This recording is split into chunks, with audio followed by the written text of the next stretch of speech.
Les sénateurs sont revenus du terrain, chargés de doléances diverses. Ils comptent les exposer au cours de la présente session, laquelle organise pour la première fois une rencontre entre la Chambre haute et les entités locales.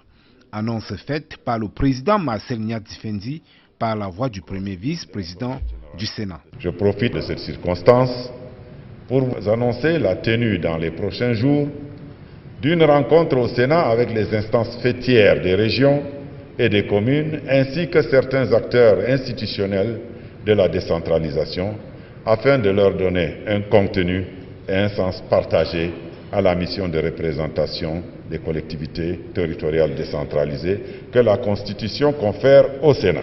Le président du Sénat a interpellé le gouvernement afin que les ressources destinées aux collectivités territoriales décentralisées soient densifiées. Il a aussi condamné les propos haineux et attentatoires à l'unité nationale.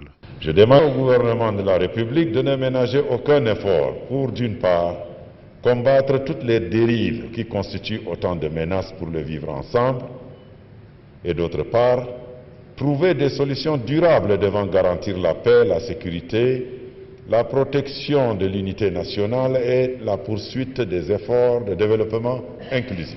Marcel Nyadifendi demande une écoute particulière du secteur privé sur l'amélioration du climat des affaires. Il invite les sénateurs à soutenir le président Paul Biya dans ses efforts de construction d'un Cameroun fort et prospère. Nous attendons le débat d'orientation budgétaire qui va nous permettre de poser des questions aux membres du gouvernement, notamment sur la problématique d'amélioration des conditions de vie des populations. Nous attendons plus les dossiers sur la décentralisation, car nous sommes là, nous représentons les collectivités territoriales décentralisées. Nous devons beaucoup travailler pour que les choses avancent. Une minute de silence a été observée en la mémoire des sénateurs Bel Luc René et Oumarou Mazadou, décédés pendant l'intercession.